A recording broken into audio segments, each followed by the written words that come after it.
Well, welcome. We are back for our Agents of Change Men's Forum. We had a great conversation the last time, and I think this time we have another conversation that's going to be very much needed for the community and for the listeners. And we'll be talking about Black men in therapy, which is also fitting for the month of May being Mental Health Awareness Month. And at the time that the guys chose this topic, I wasn't even aware that this month was mental health awareness until the month actually came. So it's very fitting for this topic, this discussion. And we have a guest with us here today, psychotherapist Tara Pope, and we're going to be answering some questions and just sharing some experiences. So, yeah, with that, we're not going to delay it any further. That first question, Tara, that we gave is very fitting to open up if you agree. Do you think? Mhm. All right. So I'm Okay. going to give you the floor and then we'll get back into some more discussion. Um, but basically, I guess the first question is, what's the point of therapy? Um, and I will say, and it kind of ties into other questions, so they'll probably overlap in general. But the point of therapy is to talk with someone, or so I'll say first, there's variations of psychotherapy. So you can have group therapy, you can have individual therapy, they have like inpatient, outpatient. Um, there's different, I guess, strategies and skills introduced in therapy. But I will say going into, is it for everyone also? It may not be for everyone. I'll start off with that. But therapy is a way to discuss with someone or other people um, struggles or issues or any challenges that you may be having that interfere with your functioning. So that could be your personal day-to-day functioning, whether it's taking care of yourself, taking care of your family. That could be going to work. That could be um, socially, so just interacting with people in general. And so through therapy, the hope is to develop skills to be able to get through whatever you're going through. So any challenges that you're going through that has impacted the way you're functioning.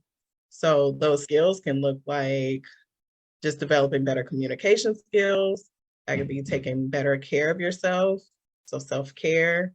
That could be setting boundaries with other people and with yourself.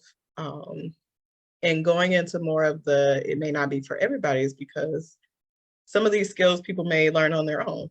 So sometimes people may not need somebody else to tell them how to do this or how to communicate better.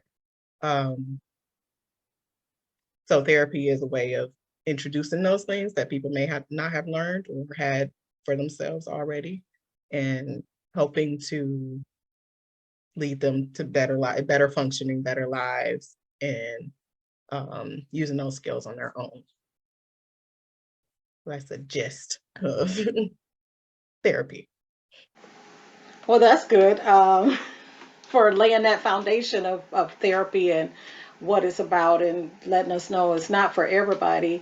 I think another question was, how do we know if we need therapy? You know, a person may not, because it's not something that you're used to or something that was mentioned in your environment. So it may be a taboo situation. So how do a person know that they may need therapy or therapy could be a benefit? Mm-hmm. And I guess I want to also acknowledge, not necessarily saying therapy isn't for everyone, because it is for everyone. I'll say that, like, everybody can do it, but more so, like, going into this question, like, if you need it, do you need therapy? So there's a lot of different ways to develop your personal, relational, communication, all these different skills that we need to be humans, to be interacting with other people. So there's self-help books, there's um, some people listen to motivational talks, some people just see other people's relationships and learn from that, or um, have somebody that they can confide in and they give them perspective and insight and things like that.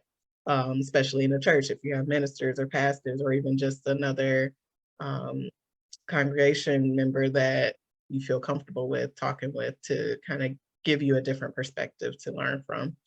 But I would say people that need it per se are individuals that feel like they've tried everything on their own and they feel like they can't get it right. Basically, they can't figure it out. They can't.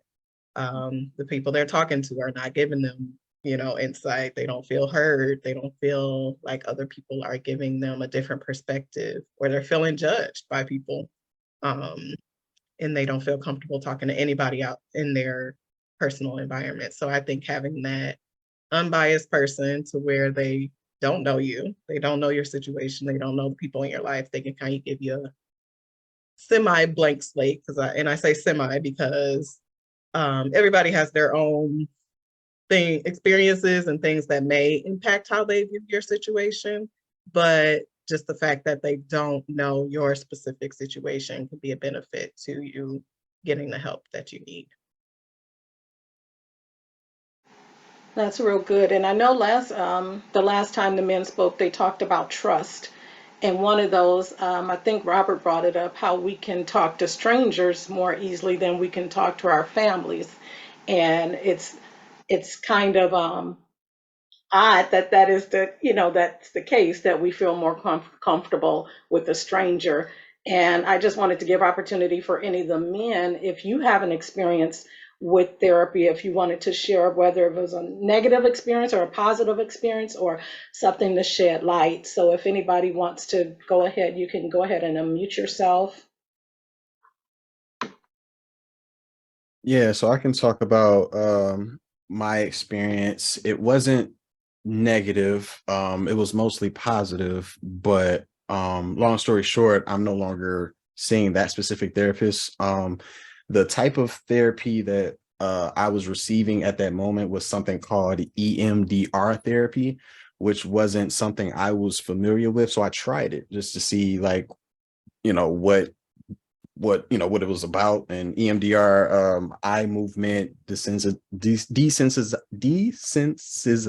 even say the word, desensitization and reprocessing, eye movement and desensitization and reprocessing. And it was one of those things where I went through it. The positive that I got out of it was I was able to talk to somebody, because that's really what I needed, was somebody that I can talk to. It was like deeper stuff that I was dealing with, even past childhood trauma stuff that I was dealing with, that I did not want to talk to family members. I didn't want to talk to friends due to either being judged or hurting someone's feelings if I spoke about these things. So I wanted to talk to a complete stranger, someone of color, preferably female, which was more comfortable for me specifically. And it was a great experience because I was able to actually get off my chest and everything that I was dealing with internally. I was able to talk about stuff that I hadn't even thought about, it was just thoughts and memories coming up as I was speaking that I had forgot about. And it was like, helpful for me to be able to figure out a way to want to share these things to my friends or my families, especially when it was topics that I knew needed to be said. Certain things that I didn't want to hold in anymore because it was making me depressed. It was making me feel like I was alone, being the only one that knew whatever I knew or whatever I was feeling or going through. And I didn't want to feel that way no more. So doing that specific therapy wasn't for me, but it did help me in terms of knowing, okay, I can go out and find some other therapy method or some other type of therapy to see if that'll work better for me. But I do appreciate that specific therapist helping me open up and being able to share how I'm feeling about certain things and the right way to do it. So that was my experience. I'm going to ask, thank you, Adrian, but I'm going to ask Tara, can you elaborate on that EMDR? Yeah. So it's I won't say it's newer.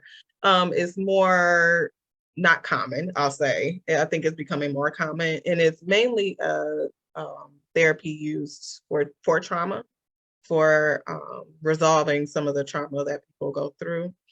And so it's basically based, and they call it eye movement desensitization and reprocessing because it's a way of, I guess, signaling both sides of your brain, and it's a lot of science behind it. So it's like signaling both sides of your brain by tapping or by that bilateral. So it's whether it's like some people do this and tap themselves, or they have like clickers people use.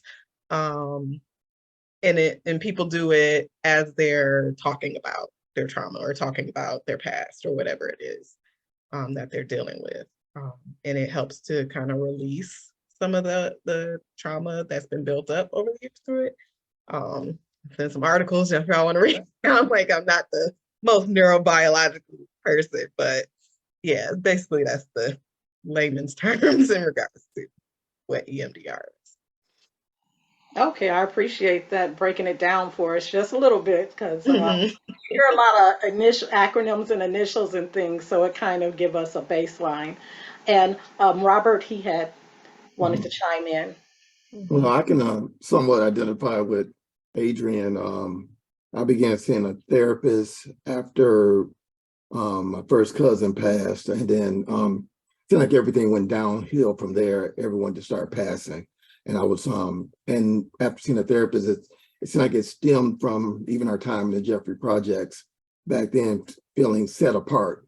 I was mostly closer to my father's side than my mother's side, and so everything was going on with me.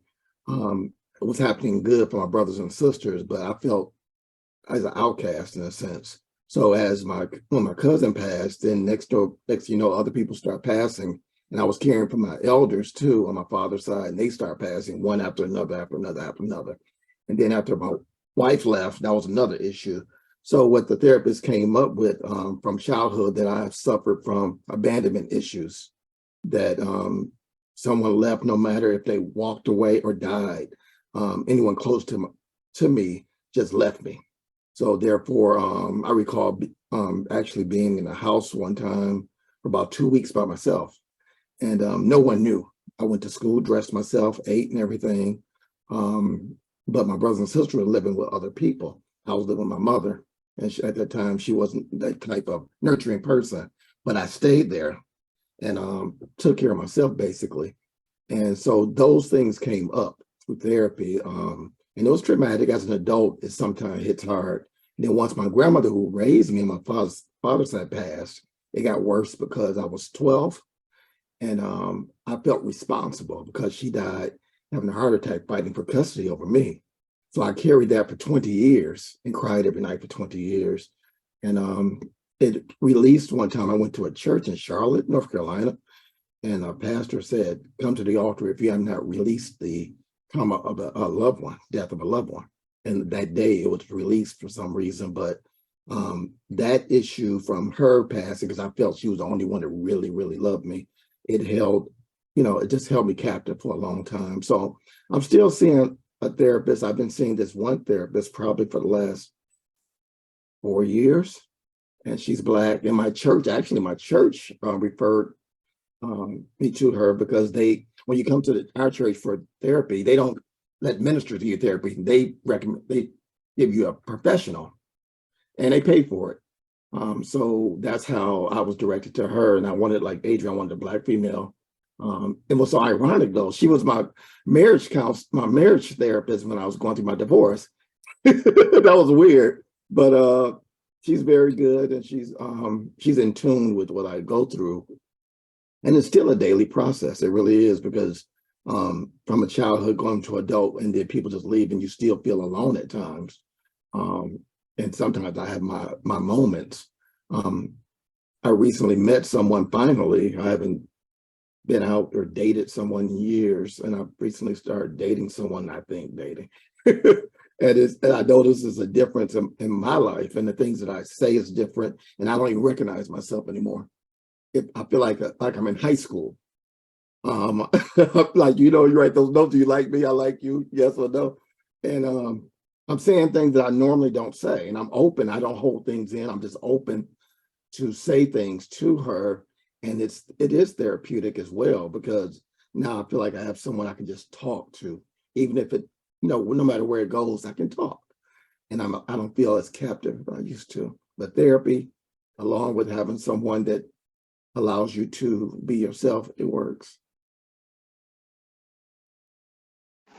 That's great, Robert. Robert, do you think your therapy helped you with the relationship that you're experiencing now? Yes, because I met other people just to get to know, but it was something different about it. It wasn't the same. I don't know what was different about this. It hit me unexpectedly. Um, but it did help me because my therapist said I had to be open to new experiences. I had to allow sometimes some other people to move first. And she made the first move. And I was always the one wanting, but she seemed just as attentive as I am, and she, and purpose filled. So that did make a difference by my therapist saying, you got to let someone else make a move. Even though you're a man, you lead, but see if someone else can make a move, because you're always the one to jump. And I this time I did it. It was weird. It happened on Easter. I had posted up on Facebook like, all I have is a sub sandwich. And she responded like, if I knew you well, you would have a sub sandwich. I was like, who's this? Did I have a friend? Who did I have a friend? Then after that day, it just went forward. I'm like, that was weird how that happened, unexpectedly. But my therapist did say I had to allow someone in. I wasn't allowing no one in. I have a big block. My idea was, what is your motive? And when are you going to leave? That was in my mind. How long are you going to be here? And I even asked her the same thing. I was like, how long do you plan to stick around like that? And she said, I'm very purpose filled. I'm like, and she said something about your words you post, you seem just purpose filled as well. So I don't know what it was that attracted me to you. I'm like, so being my therapist saying that allow someone in, because I tend to allow you in. If you say one thing, I'll shut the door real quick. But with her, it's hard to do that. I can't do it. That's real good. And that leads me to if anybody else have something, just put your hand in or whatever. That leads me to a question for Tara again. Something Robert said, when we have certain behaviors as maybe a result from our environment or growing up, our childhood, and we may not connect with why we do what we do, we may, I guess that, Tara, you can, explain it after I finish. Triggers is, sometimes we're triggered by events and we behave in a certain way. And we don't know why. Even, a child can articulate their words. Sometimes we don't have emotional intelligence to be able to explain why we're behaving this way because XYZ happened and we reacted this way. So my question is sort of, um, how can we recognize when we're responding in a certain way because of a traumatic experience or because of a trigger, if that makes sense? That's a deep question. So I would say a lot of it comes from just mentioning the learned behaviors from like childhood or even just relationships in general.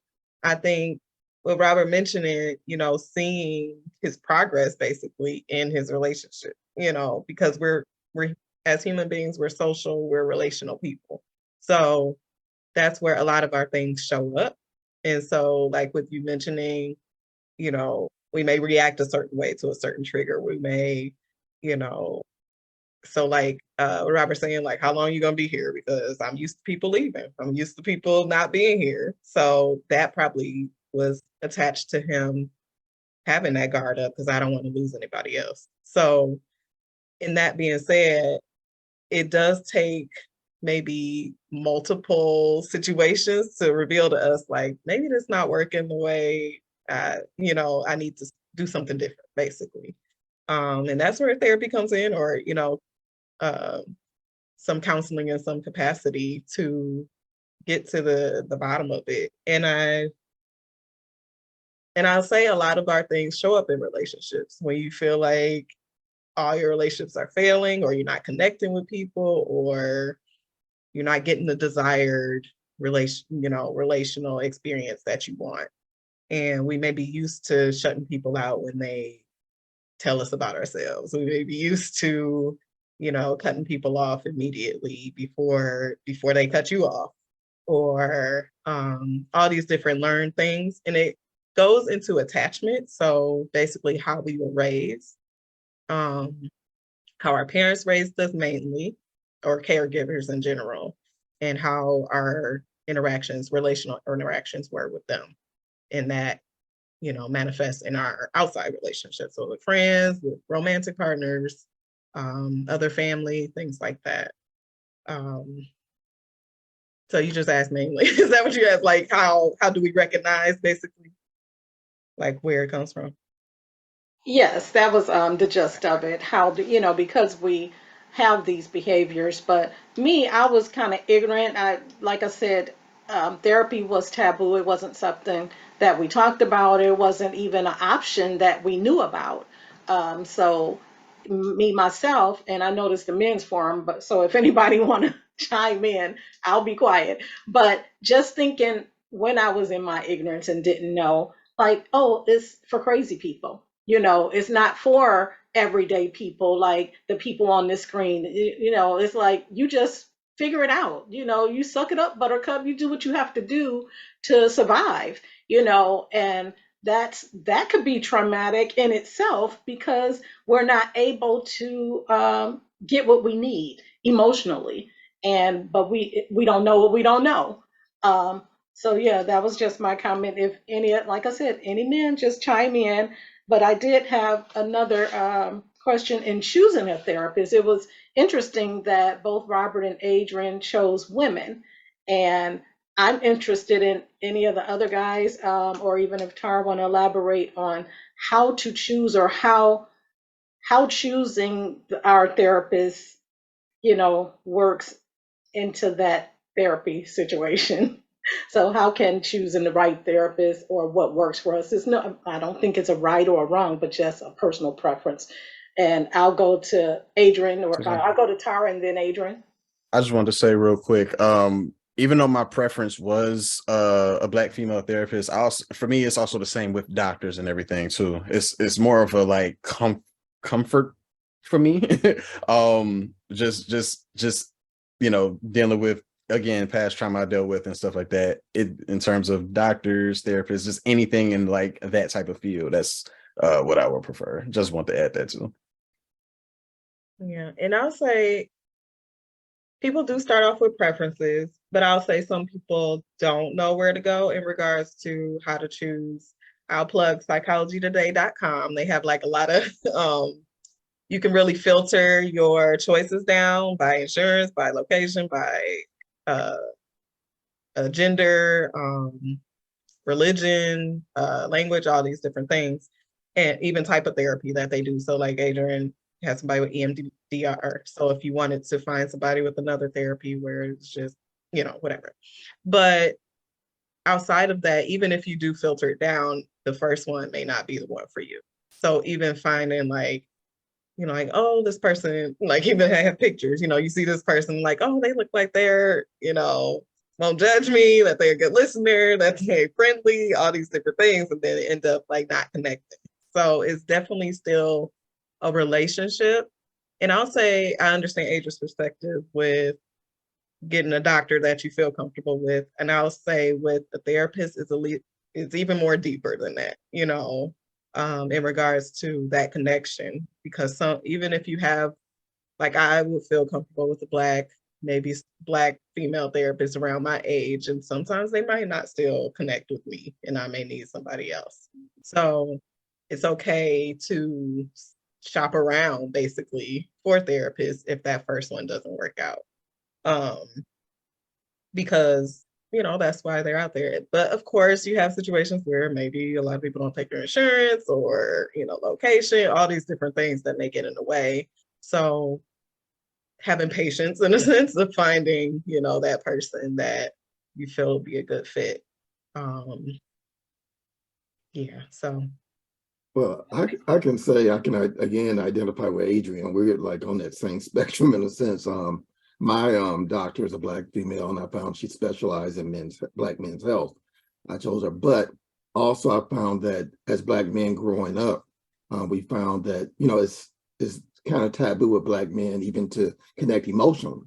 So it's hard to pick out a male to talk to, and you have a history of men not being open to whatever you have to say, because all men, no matter what you go through, are not open to what you have to say. That's it. Sometimes they're just doing a job, but you need someone that's going to connect. And I found that without therapy, it's dangerous. You become dangerous to yourself in a sense, because going through what I went through, it was to a point of suicide. So it can be dangerous if you don't recognize the trauma, if you don't find no one to connect with. And then if you're around men that talk negative, it'd be something you identify with, be it your mother, father, or female. Men have been known, they say things different. Yeah, but if it's not anyone open that's male, you're not going to go to a male. So a female, some to have a better connection and a little bit more nurturing, reminds you of your mama, maybe remind you of your grandparent, but have that softness that will bring you in, unlike a man. Like when you're a little man, you don't do like this, you don't act like this. No, you being told all that stuff. So how can you go to someone if that's in your mind? So again, it can be dangerous to me not having therapy as a Black man, because we go through too much with society, even with our own. With certain people that don't date this person, don't date that. Oh, there's more women in the sea. You hear all this stuff, and it's not true. So you got to find someone that's open to it, that's nurturing. And I think that's more key, a nurturing therapist. Very good. Thank you for that, Robert. Calvin, think you. Yeah, that's okay. I just wanted to say, I think we need to clap it up for Brother Robert. He got him a date. Did you say that?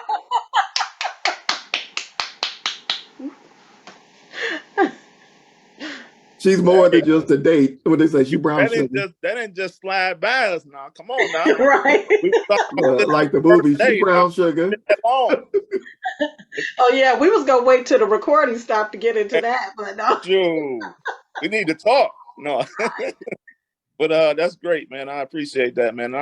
Therapy is very it's very hard because we weren't taught that. So I'm glad today we have some young men here that are actually talking about therapy. This was not a conversation, in the beginning. I mean, you went to someone who you thought was a mentor, maybe shared some things, and like we said, can you be trusted?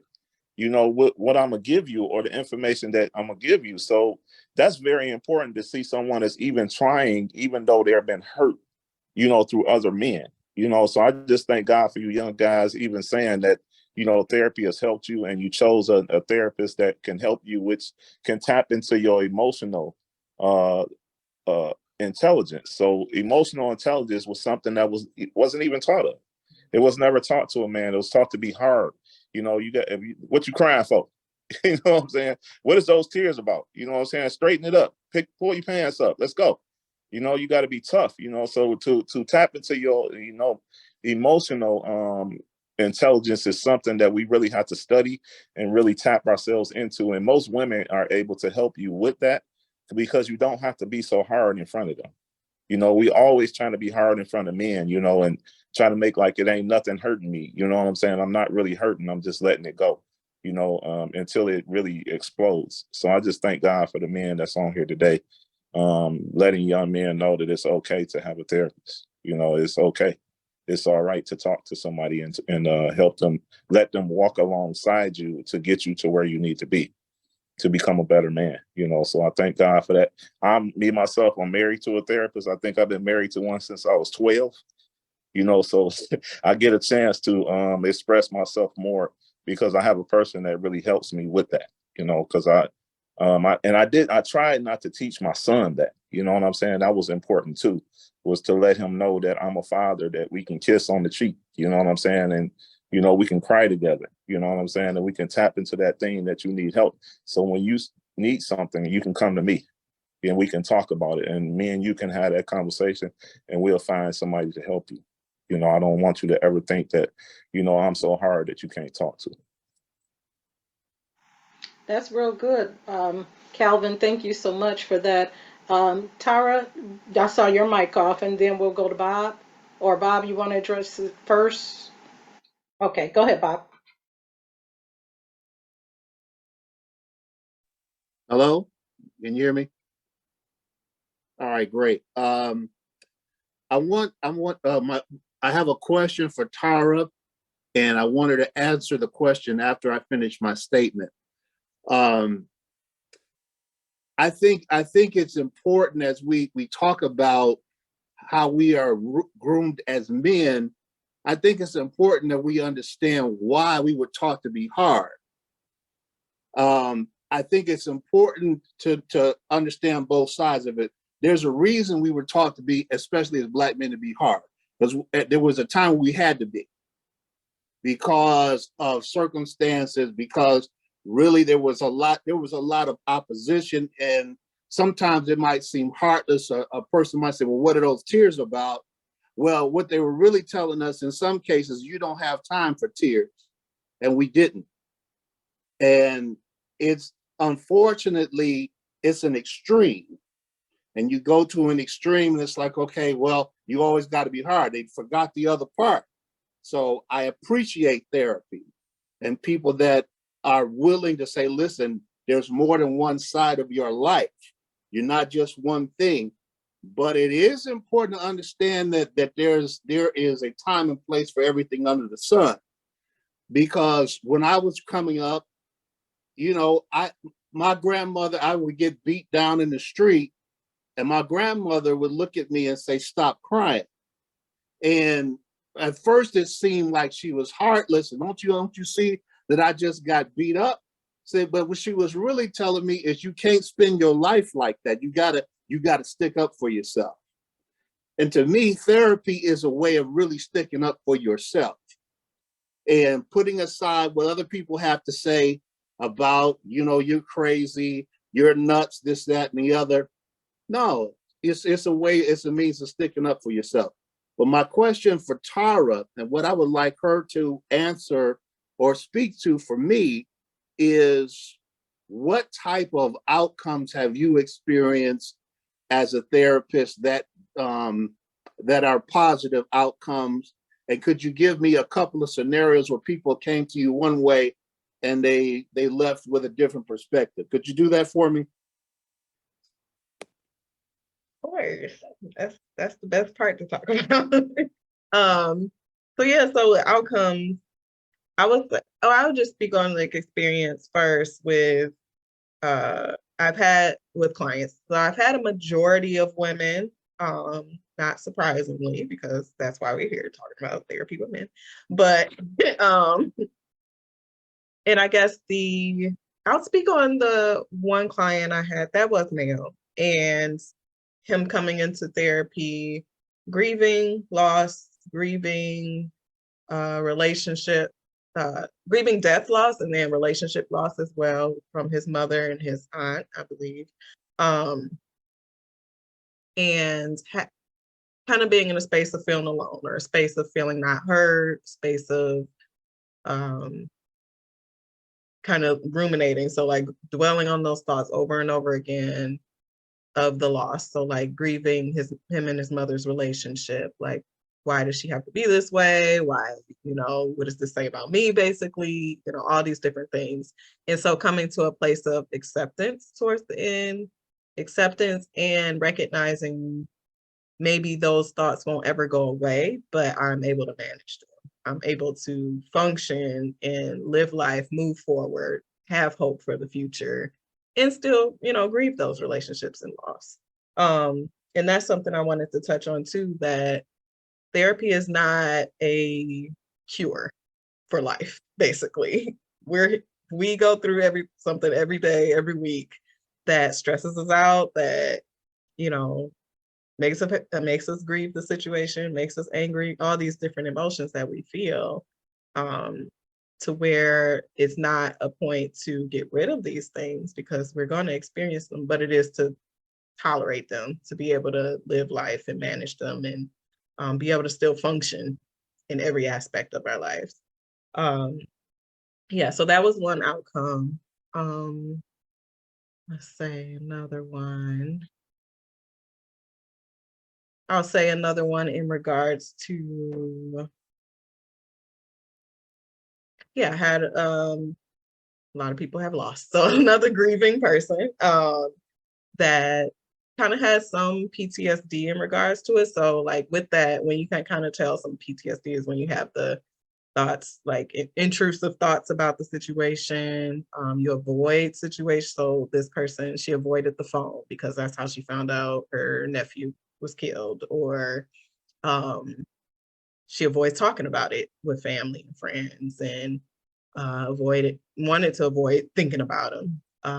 But eventually, I'll say, and this was a different situation because she felt so much in crisis that she went through the VA to get medication to help with her crisis, her depression, her distress.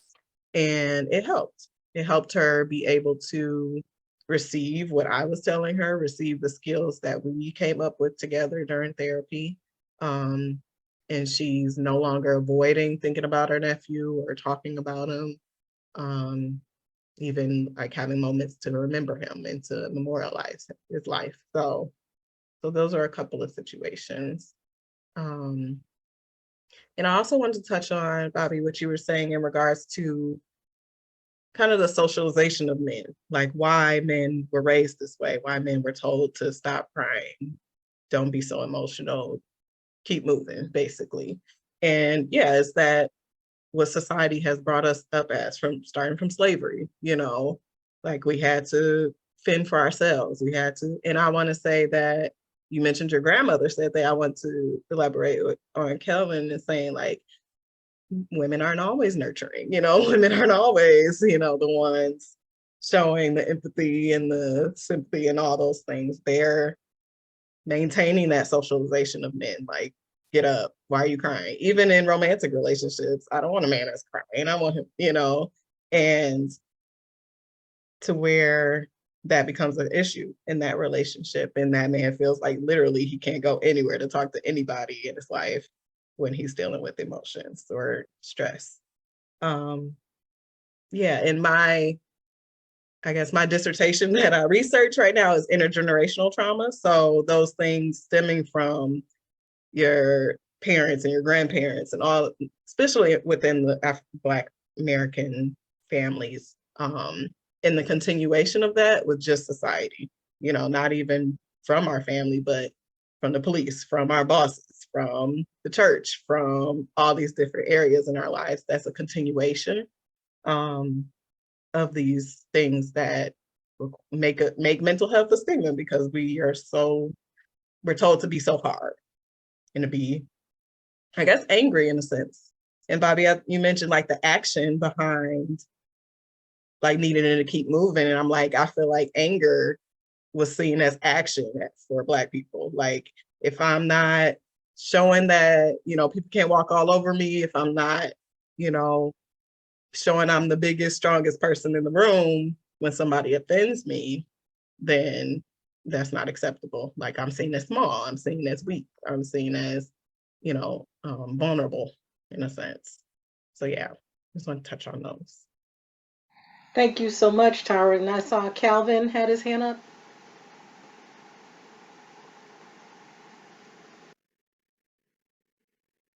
Got to unmute yourself. Yeah, I'm sorry, but I thank you, Brother Ivy, for that, because what I found out um as I got older and I had children, that I had to have some soft skills. I had to find out some soft skills, because discipline without love is just discipline. It's really serious, when it comes to men. I had to find some love in that. Like my mother used to say, it's hurting me more than it's hurting you. And I used to try to figure out, what is she saying? Because this is actually hurting me more than it's hurting her. You know what I'm saying? Because this is not true what you're saying, Ma. You know what I'm saying? So I had to really figure out what that was about. But if you don't discipline your child, or you don't get some type of discipline and learn how to control yourself, you're going to be out of control. And now that I know that when I got older, it was like, if I step on a mine and I blow up, then I take casualties with me. You know, I take my whole family with me. You know, that mine is coming. If I blow up, or if it's a fire in the house, I can't be saying, I'm out of here. I got to be telling everybody that, hey, calm down. We're going to make it out of here. I want to make sure everybody is okay. You know, I can't panic, or I can't fail, you know, at this. So I got to be able to be strong enough to say, okay, I got to make sure that if things get bad, and no woman want to see a man, you know, crying, you know what I'm saying? Just sitting over there saying, oh, what we going to do? You know what I'm saying? So, you know, they say they want tears, but they really want a strong man with tears. You know what I mean? You don't want him to be that soft. You know what I'm saying? You really don't, you know, so you really want a strong man, but mentally he has to get some help if he's actually blowing up everything every time something happens. So you don't want a blowing up man, like he blows up and tear up everything. I mean, you know, I done punched some holes in the wall. It don't matter. I still got to fix it. So I had to learn how to control myself because I knew I was out of control. And I thank God for therapy right now at this time in my life. I know that therapy works. You know, I mean, I know it works because I changed, you know, and I didn't know to talk to somebody. I didn't have nobody to talk to. I'm 57 now, but I wish I had to talk to somebody. I had to learn this through studying. What do I need to do to fix this? Because I know it's out of control. So if we can research, or we can try to get some things that can help us through the mentality of being a man, because it's hard being a man, because you got to be a man in spite of what's going on around you. So that's kind of hard. It's kind of a struggle, and you have to find somebody that you can talk to. If you have to, do it. You know, it's just that simple. I just feel that it's good to have that. Yeah, I was gonna say, I like that you mentioned the tears and, you know, and continue, basically, because Yeah. I think that's the conflict that men see. They like, I can't cry and get stuff done. I can't cry and be strong. And so recognizing that like they both can coexist together. And it doesn't mean that you're weak. It doesn't mean that you're any less than who you are. It means you're even stronger because you're able to recognize and be aware, like, oh, I have emotions, and I can recognize my emotions and move on through those emotions. So, and I know, you know, I don't mean to interrupt, but I know there's some guys that's in jail that's crying that you're not seeing. They was tough until the action after what they did came. Oh, they crying. They seeking God. You know, so you don't want to get to that point where you done killed somebody because you was mad, and then the consequences of that is that you landed yourself in jail. I bet you they doing a lot of crying. You can believe that. Real men cry to get over the things that they've gone through, and also be able to put that on their back and pray to God and get themselves together and say, God, you need to help me. I can't do this by myself. Who can I talk to, and where do I need to go to get some help? And speaking as a woman, I just to piggyback on what Calvin said, and Adrian, I saw your hand, and somebody else before Adrian had their hand up. Who was that? Okay, so just to piggyback on what Calvin said, we don't mind as a woman. We don't mind you crying, but it has to be at the right moments. Like if a house on fire, no, don't be in the corner crying. I need you to be a man and lead us out. So you could cry, you know, you experiencing grief, you hurt, cry. But no, when we need you to get us out the house, I need you to man up. So I just wanted to throw that in there. But go ahead, Robert, and then Adrian. Well, Cousin Tara mentioned something that resonated with me with the person I'm seeing about women now, you know, talking about men being emotional. And that was one of the first things, one of the first things I said to Rhonda. I said, excuse me if I'm being too expressive or how I feel, but this is just who I am. And if you find it unacceptable, I guess we're going a different direction. And I was just expressive. And she said she wasn't used to a male being so expressive. And I felt like I was in a safe space.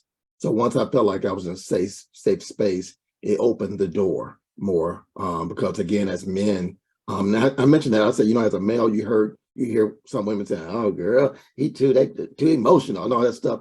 So you try not to be, you hear it a lot, you know. But then I was saying, then they want a man to be emotional. They cry, oh, he don't talk to me. he don't say this, he'll say that. Like, you can't have it both ways. But I also told her I'm emotional and I can express things, but don't get it twisted. I teach high school and middle school. I would get gully, and I'm a man up. I'm your protector. But let me be able to express myself. At some point, I'm not able to express myself. We'll talk about it. I don't know, and I did mention I don't want you to leave. I want you there. No matter what we go through, I want to be here to listen to you as you listen to me. And that helped me to know that it was a safe space.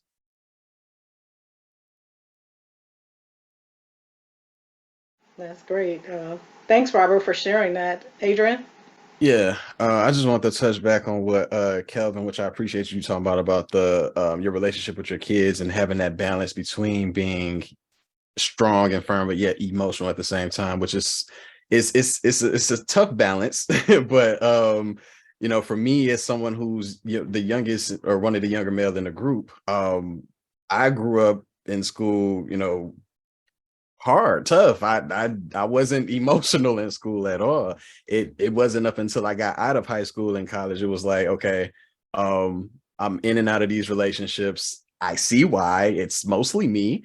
Let me figure out something different that I could do. And therapy definitely helped with that. It helped me to open up and find that outlet and know it's okay to be emotional sometimes. Like you don't have to hold that in.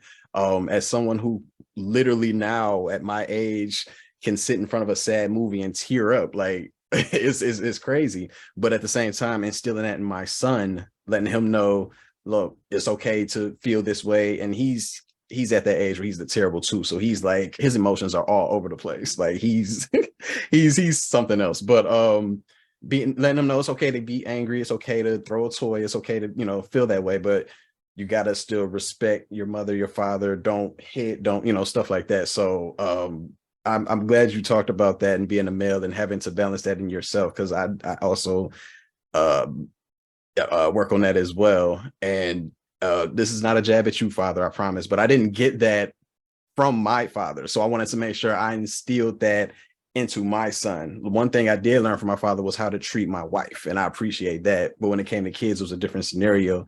And I'm glad getting older, I'm able to now talk to my father. Again, therapy. I'm able to talk to my father about certain stuff that I'm going through, or something that I need to get off my chest. Just having sit downs and being able to talk to my parents has been truly helpful for me mentally. And again, thank you, therapy, for bringing this out of me and changing me essentially. And I was gonna, you want to start there? Go ahead. We haven't heard you. No. Go Okay. ahead, Vincent. Unmute your mic. Get it out there. Then we'll go back to Tara. Yeah. You looking for that unmute button? Okay, there we go. Learning how to work a laptop. All right. I'm a little behind dinosaur years here for me, so back in the old days. All right. I had a question about seeking therapists. My thing was always, my main goal was trust. How trustworthy or confidential is therapists? Is there some type of legal aspect of it, or does you have to, between the therapist and the individual, do they come to some type of agreement? Do they have to fill out some type of contract agreement that what's being said between the two would not be, used, or, to try to offend the individual? Because my thing is trust. That's No, what, yeah. because I've been growing up, I've been, well, other 12 other siblings, and my first, my trust tried to build up was around my family. So it wasn't there. So a lot of things that I went through growing up, I mean, I got some stories I'm telling you, but nobody knows because everything is within me. So it's between me and God what I've been through upcoming. I've been and far as the emotional part, of course course I cried, but you would never see me because I would go off somewhere else in my own quiet space and cry. But that don't make I wasn't a tough person, because when it comes around people, I'm pretty much fearless. So, I don't, I don't fear nobody, because my brothers put that in me, taught me how to defend myself. They make, either get beat down, or you're gonna beat somebody up. So I became very young age, like, it's been taught how to defend myself. But my emotional towards is life, losing people or somebody getting hurt. When it comes down to my family, it's I will die for my family. So it's I'm at that point right there. I will protect. I protect the person off the street. I don't even know it if I see them getting attacked. But that's the way I am. But a lot of people look at me because I don't I don't I don't show no emotion. I mean, I don't show no emotion, or people would try me because they feel they can take me. I beat them up with a smile. So after I beat them up, but then then I talk to them about it. But I learned how to. I don't have to use swear words or be tough and talk loud to show them that I'm a tough person. Just my action will prove everything, when it comes down to certain situations. But in that sense, I get emotional.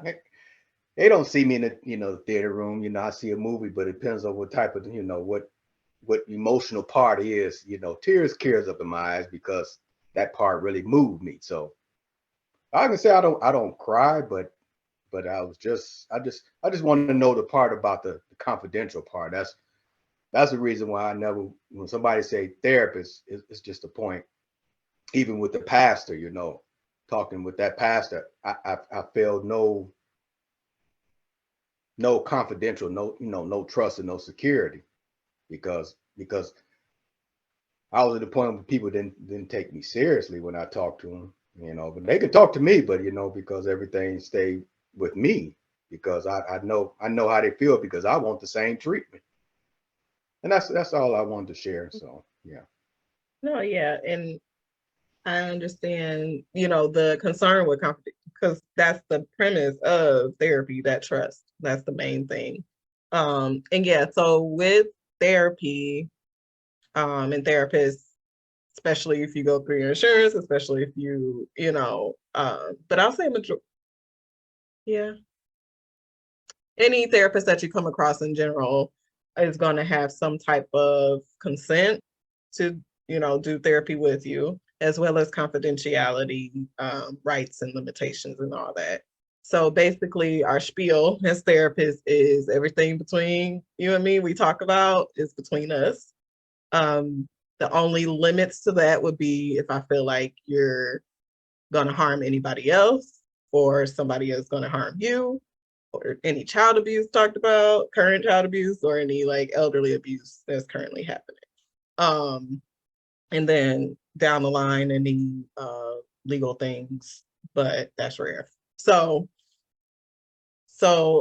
with that being said, everything that we talk about is between us. And I'll say on my end, and most therapists, when we do write notes, like for our clients and things like that, but we keep them broad and vague. Like we're not putting all details into it. We're not, and I'll say the legal things. So like specifically with that. So like if we're working with kids and their parents are going through a divorce, we're super vague. Like we're not putting in it, because we want to make sure we maintain that relationship with our children clients as well. Like they have those rights to keep everything between us. So their parents can't see what we're talking about. If their parents stuff was, or if their records were subpoenaed for their parents' divorce or anything, they can't see what we're talking about. And other legal things that way as well. So yeah, so anything we discuss is not necessarily even put in the notes either. But those limitations of harm, danger, those would be the things that's spoken to the police, or even made note of, so we can cover ourselves and make sure everybody's safe. But yeah, so that's what it is with the confidentiality part. And I guess in comparison to what you're saying with a pastor or maybe somebody that's, maybe a minister or something like that, to where they may not have those legal expectations. I can understand the aspect of, are they going to use this against me? How do they see me now? Like, all these different things that, go into that trust. But with the therapist, it's like, I'm here to help you. I have no connection to your life, to your relationships, to anything for that to be affect that therapeutic relationship. Yeah. Tara, you had your hand up before Vince started talking. Was this something else that you wanted to address before? And we're getting down to the last few minutes of the recording, so if anybody had any last comments or questions or anything like that, this would be the time to think about them. You remember what you had, Tara? Yeah, I wanted to touch on like the emotional part that Vincent was saying, my dad's saying, in regards to, like, yeah, it's not always gonna be, you crying in the moment, or, showing that you're sad, or all these different things that we kind of suppress in a sense. It's not going to always be that in the moment, but you may feel it inside. And I think the main thing is expressing it in some way. That's the theme of therapy. Like, it's to release, to not push things down, to not suppress things, to not avoid things, because that just leads to depression. It leads to all these mental disorders that's been, diagnosed in a sense. To where, yeah, we get sad. Yeah, we have moments of depression. Yeah, we get anxious and stressed. But when it gets to a level of, I can't go to work, I can't maintain my relationships, I can't maintain my household, my finances, all these different things, that's when it becomes an issue, to where you need extra support or extra help in some sense. And I'm glad you brought up, Bob, I saw your hand, but that was a thing that I was going to bring up, Tara. I'm glad you brought up suppressing. And that was something that came to me when everybody was talking, that we're taught to suppress our feelings, whether we're angry. I think about when a parent says, you better not get an attitude. So a child is not even allowed to get an attitude or get angry, but these are emotions that God gave us. It's all about what you do with those emotions. But we have to have these emotions, but we've been taught to suppress them, so that we're like, we may pop at some point because we're suppressing, and we have all this built up, whatever it is. It could be anger, it could be grief, it could be sadness, it could be depression. But because we're taught to suppress them, we don't know how to deal with them. And I think Tara may have mentioned it. That therapy is a way to help us to deal with our emotions, and how to give us tools and resources of how to respond when we have these emotions. And I think a lot of times, as a parent, speaking for myself, if I don't know how, I don't have emotional intelligence, I don't know how to handle my emotions or how to behave, I can't teach that to my child. I can't teach my child how to express themselves emotionally. So I'm going to suppress them. I'm going to cut them off, shut them down. Don't show any emotion, because I don't know how to help you. I can't help me, so I can't help you. So a lot of time as parents, that's what we do. We shut it down because we don't know how to address it, and we just think and pray that they're going to be all right. They're going to, I grew up okay, I'm all right, and I had this and I had that. They're going to be okay. So I just I'm glad that you brought up that suppression, and how it's so important that we're taught to deal with our emotions and deal with the things that we're going through. So thank you for that, Tara. Bobby? Since there's only a little time left, I'll keep it brief. I want to thank Tara for coming on and sharing this information and your expertise. I applaud you, and I thank you for coming in. And I am going to save my comments that I was going to share for another time. Other than one of our sessions, I said that therapists trigger me, and some of them still do. But I have had a positive experience with a therapist. And I will say that there's nothing like somebody understanding what you're going through that doesn't know you. When somebody has taken a few seconds to study you, or a few moments to study you, which is, I think, is the gift of a therapist, is to be able to read a situation with, I would say, minimal information, but understanding emotional intelligence and emotional ignorance as well, and being able to read people. I think that that's a tremendous gift. And once again, Tara, thank you. Well, Bob, we do, if you wanted to get your comment, we can allow it because it's our time to do it as we feel. If somebody need to go, they can feel free to leave, but we don't want to suppress any thoughts, ideas, comments because we're here now and this is the time. So I just wanted to, before you, don't lose your thought, but also in that I had in my notes, and I just wanted to share it real quick that we're told to not show weakness. In therapy, all showing emotions, all of that is a sign of weakness, men and women. We're it's like, oh, you weak, you need a therapist, you need this. It shows a sign of weakness, or showing emotion is a sign of weakness. But I'm glad, like you said, Bobby, that Tara's here and we're all having a conversation, and hopefully someone will recognize and be more aware now that it's not crazy. It's not, you're not weak. You're not all the things that society want to label us with. Even we label ourselves with growing up in our own homes, in our environments. We're ignorant, so we don't know things. And we're getting, hopefully someone is getting education, being aware of mental health. And it's not taboo. We don't want to stay taboo in our houses, in our churches, in our communities, but we want to make people know, make them aware that no, it's real, and you can be. There is a way out. There is another side of it. So Bob, if you're free to go ahead and share. All right. When I have been dealing with a chronic illness for longer than I'd like to talk about, and sometimes it's been very severe, and it's landed me in the hospital several times. And the therapist that really made a difference for me, and so I would encourage anyone. Again, I encourage you to. The right therapist makes the difference, because if you don't have the right one, some therapists are detached. And to a degree, they have to be.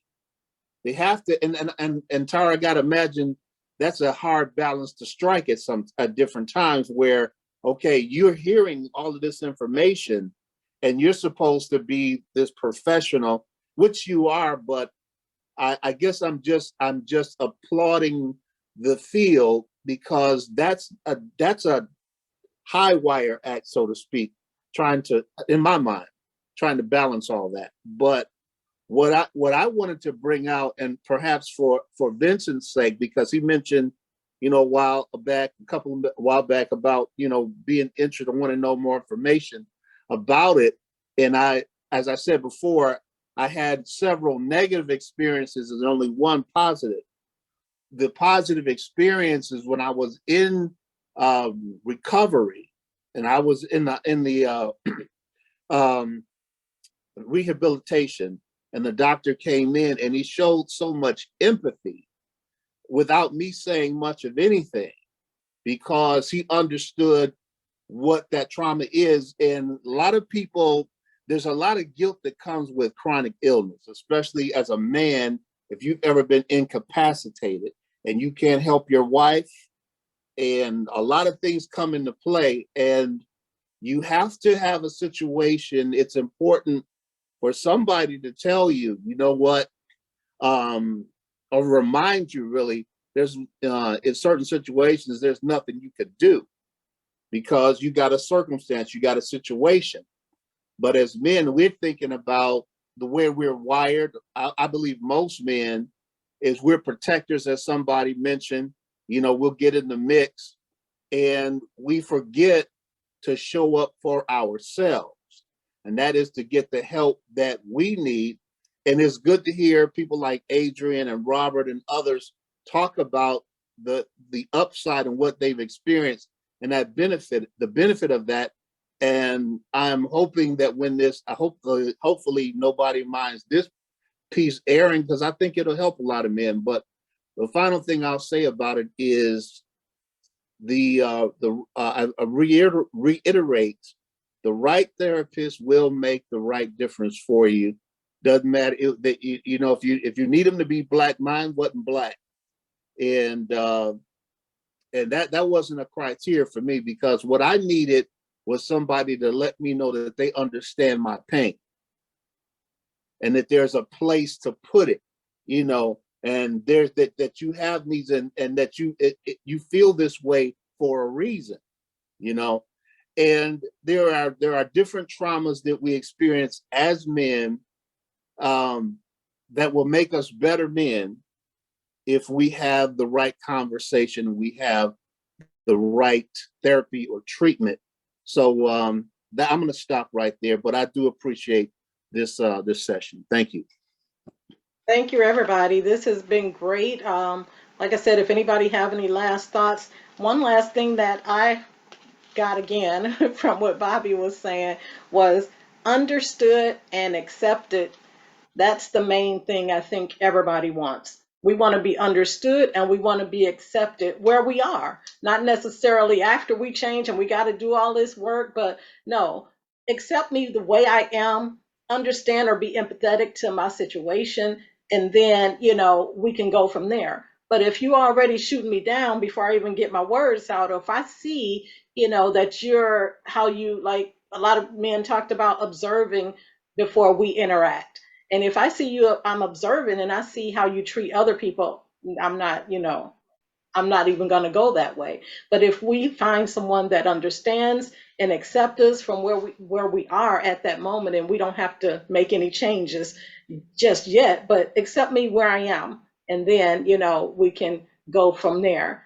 And I see Robert, and then Vince, and then if there's anybody else, then Tara gonna close us out. So But we'll go in that order. Robert, Vince, and that was interesting you mentioned that, because with my friend, I asked her when it came to acceptance and where you are, being that she's a principal, and I said, I have a question. Being that you surround yourself with other administrators, including my own, that how do you feel the thoughts of some people feeling that, oh, you're kind of dating down? Either you're a principal, you're dating down. So how do you feel about that effect? And she said, well, I never thought. I said, I need you to think about that. I don't know what influenced you, but I need you to think about that before this goes forward. If you'll be confronted with that. I've seen that happen in the school system, and people lose good relationships because they go about what other people think.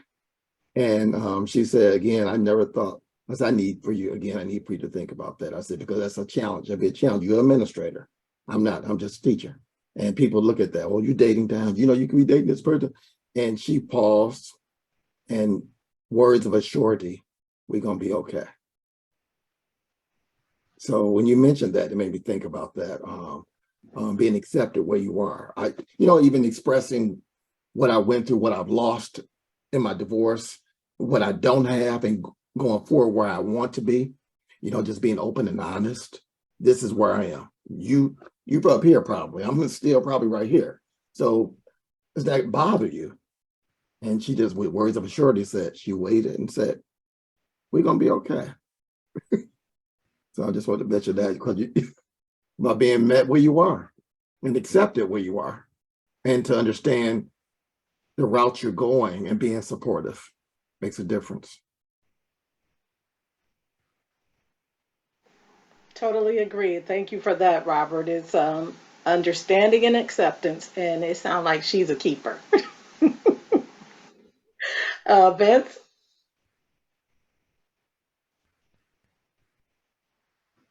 No, I'm just messing with you. All right, I just want to share a part about me being a man by being fearless of other men, or fight for my family.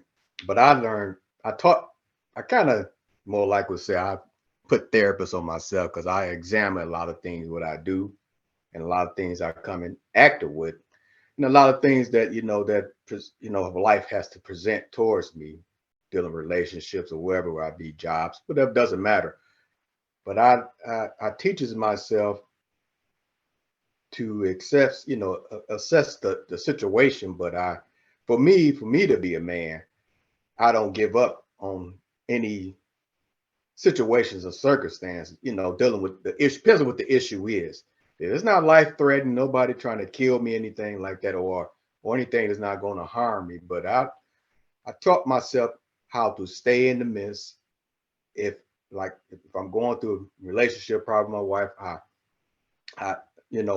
when we communicate, my goal is to see if she's willing to work things out. So we have our different, we're not perfect in life, I come to understand. And we all have issues, and we have struggles, and we have dislikes, because we all come from different backgrounds.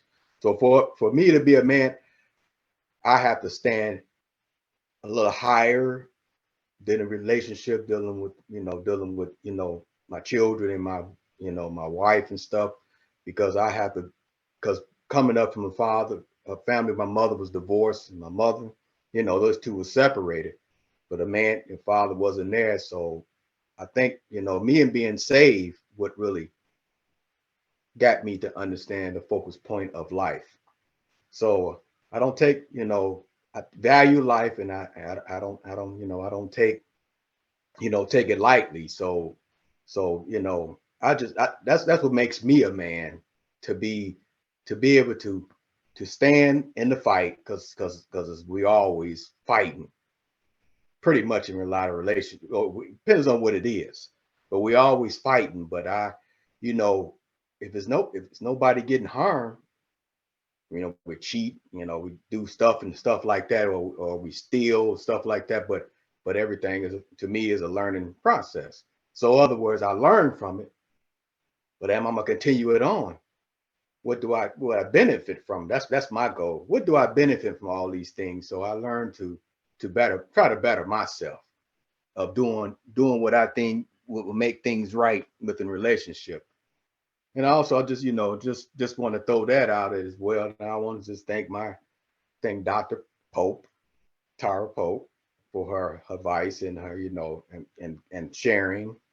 And I thank all the other men for sharing with their experience with as a therapist, and their life challenges, dealing with any circumstances that came their way, because I value y'all opinion.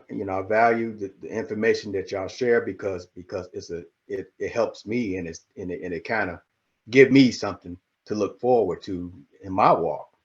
Even though it's my son, even though I'm older, but I still can learn from my son, because it's things I haven't experienced, but I can still learn. And that's all I want to share. Thank you so much, honey. Appreciate it. I mean, Vincent. But if Tara, if you can hold off just for a second. Calvin raised his hand, and then we're gonna close it out. So after Calvin, then Tara, and we're done. I'm just gonna say this, brother Robert. Understand that we all dated up. Exactly. Stupid man not to get a woman that know more than you do. Who says that? That is 100% Well, in facts. her We all field, dated up. Trust me. You all right. You good. that's in her field. She know more than I do, somewhat, a little Right. bit. Exactly. I'm See still ahead of better? the game in some things, though. Right. So you just understand that, man. So you're in the right place, brother. Don't even worry Appreciate it. about it. You good. All right. Appreciate And I just wanted to say to all of y'all, I just thank y'all for being a part of this, and for y'all accepting me as, one of the men to be on this program and get into this. It's just awesome to be with y'all brothers, man. It really is. I've learned a lot. I enjoyed the time. I really don't want to miss it. Last week I was like, man, I got to go to this doggone mayor's retreat. No, but I went, and it was beautiful. I had fun with my wife, and everything was good. But I just thank God for Michelle, for you choosing me as being one of the men that's on the panel. And I just want to thank all y'all. And God bless y'all. Yeah, because this could become a book. It really is. Okay. All right, we're gonna let Tara speak, and we'll sign off. Yeah, I just wanted to touch. I appreciate the perspective of everybody here, and the insight, and the just awareness of yourselves, because I wanted to touch on that in regards to I feel like that's the indicator that you want to change or that you even are ready to change when you're more aware of what you do, how you're feeling, all these different things. And Vincent, like you were saying in regards to like you're thinking about these things, you're thinking about things that you've done in the past, you're thinking about how you're feeling in the moment. And that can only lead to change. That can only lead to being better, to improving. Because I find that a lot of people that are stuck in their ways or repeat certain behaviors or repeat certain mistakes, like they're not present with who they're affecting, why they're doing it, all these different things, why, where it came from, the root of the issue, things like that. So I think even therapy can just be helpful in talking about things, talking about your childhood and up until now, just to unravel a lot of things like Adrian was mentioning, like things he forgot, things he didn't, wasn't presently aware of, that kind of was brought out in therapy. And I also want to, because this is my focus and in the field, is the societal pressures to be a certain way, especially as Black people. The societal pressures to be put together, the societal pressures to be always have it right, don't make mistakes, don't mess up in front of other people, especially white people, in this world. And recognizing that we can make the mistakes, we can be vulnerable, we can be ourselves, and whoever doesn't accept it, just not meant to be there, just not to, or they need to just learn that we're human and we are allowed to make these mistakes as well. And then also I want to touch on that therapy doesn't have to be a forever thing.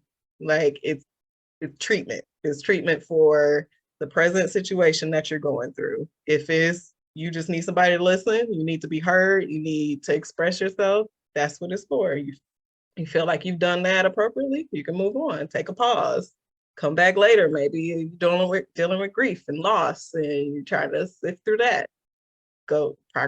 Process that and take a pause, so it's for your present ailment in a sense, your present issue that you're going through. And some people like it to where they go weekly first, every week, the frequency go down to maybe every 2 weeks. Some people go just once a month to just maintain the things that they've learned. So just want to kind of loosen the fear, I guess, even or nervousness around therapy, to where it's like you can make it what you want it, and whatever you're working on in therapy is what you feel like you need. So it's supposed to be, I'll say that if you want to find a good therapist, they are allowing you to guide the treatment. So keep that in mind too whenever you're shopping around and things. Thank you so much, Tara. This has been very informational. We appreciate you taking the time to be here. We applaud you for all the information. And just a couple, one takeaway, or maybe a couple of takeaways that Tara mentioned, is that you make therapy what you want it to be. It's for you. So if you don't connect with that person, she said you can find another therapist. Or if you don't need it right now, it may be something that you just want to, I need to deal with this and then I'm done. Or something that may come up at the end. And also, I was thinking, final thought, that even if you don't feel that you need therapy, you may need therapy dealing with other people, because relationship is very important. We have relationship everywhere we go. We have relationship with our children, with our spouses, with our co-workers, with our bosses. Relationship is there. It's not going to leave.